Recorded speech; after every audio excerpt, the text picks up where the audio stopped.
আমি ইন্দ্রনীল, আমি সবসময় আপনাদের সাথে রয়েছি।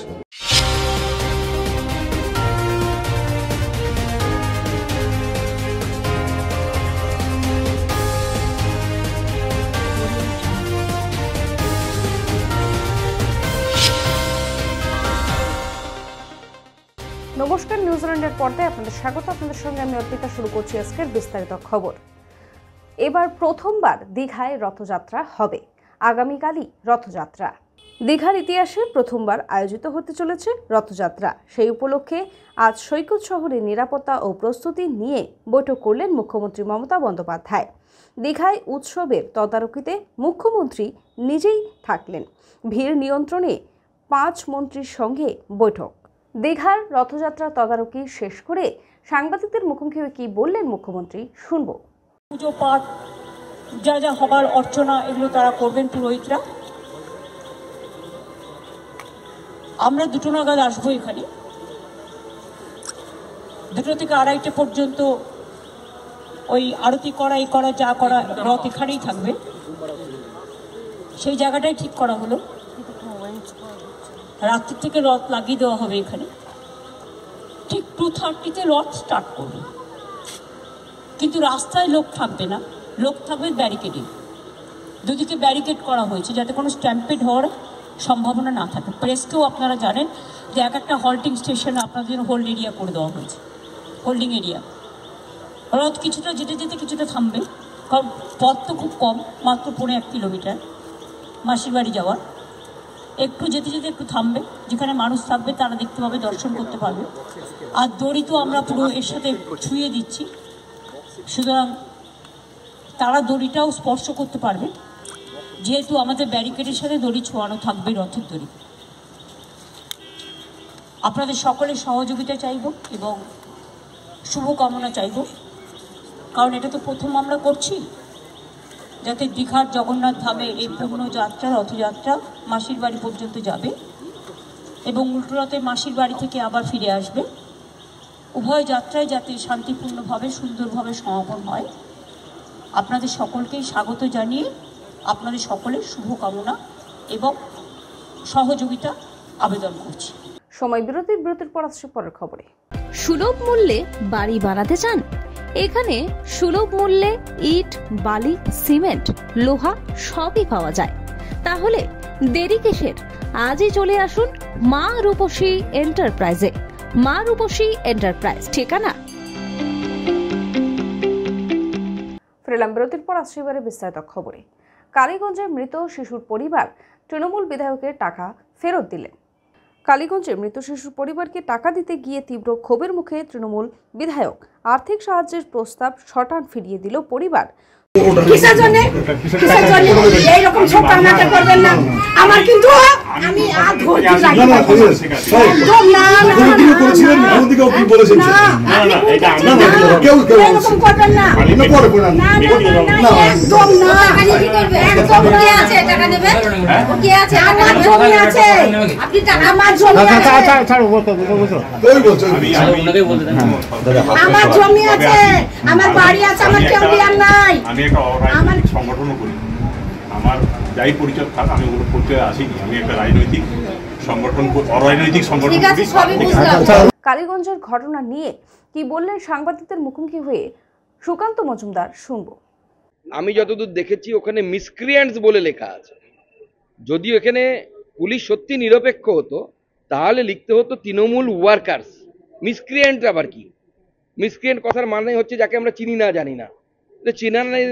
চেনা অজানা এরকম তো বিষয় নেই, চেনা নেই নয়, অজানা এরকম তো বিষয় নেই। তৃণমূল সমর্থকরা বোমা মেরেছে, অ্যারেস্ট করা উচিত এবং 24 জনের 24 জনকে অ্যারেস্ট করা উচিত। খুনের মামলা, ফাঁসি হওয়া উচিত এদের।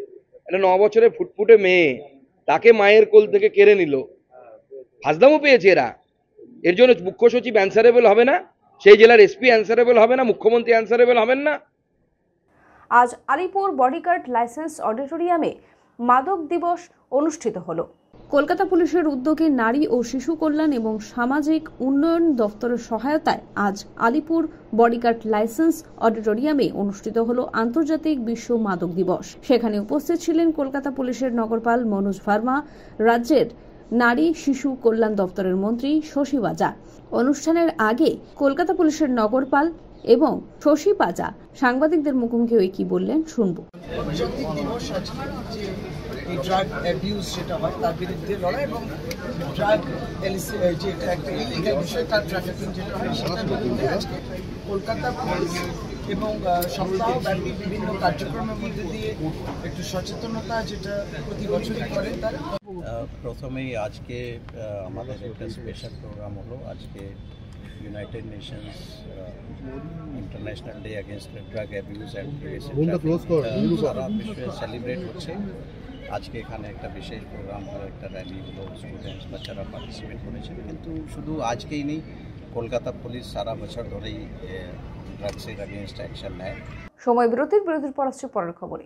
আরজু মানেই আপনার মনের মতো ফার্নিচার। আসুন দেখে নিন আপনার পছন্দ অনুযায়ী অফিস বা ঘর সাজানোর জন্য নতুন ডিজাইনের ফার্নিচার। ডিজাইনেবল সোফা, আলমারি, ড্রেসিং টেবিল, অফিসের জন্য রকমারি চেয়ারের সাথে দোলনা, বিভিন্ন রকম ডিজাইনেবল ফার্নিচার। তাহলে আর দেরি না করে চলে আসুন আরজুতে।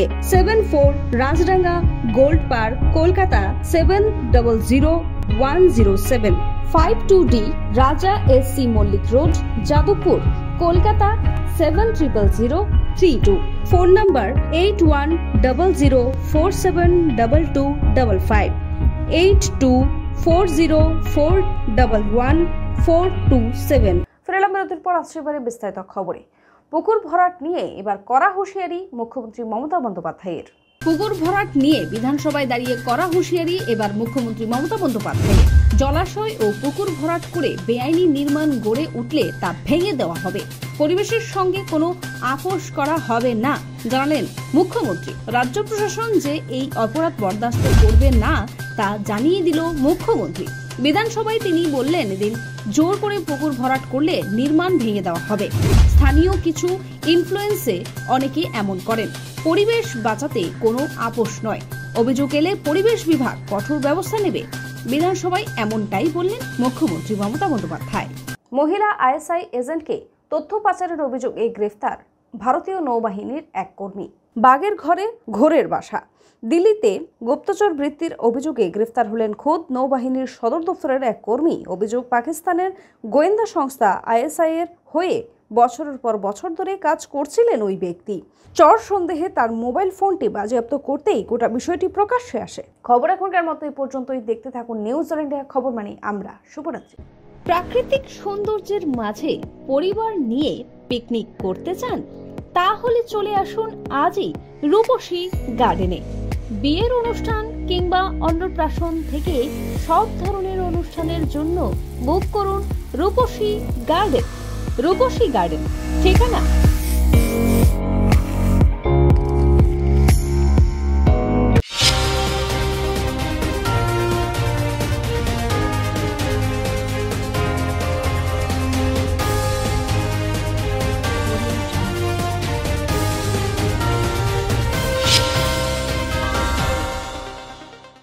আপনারা দেখছেন নিউজ অল ইন্ডিয়া। আমিও দেখি, আপনারাও সবাই দেখুন। আশা করি ঠিক খবর, ভালো খবর আপনাদের কাছে পৌঁছতে পারবে।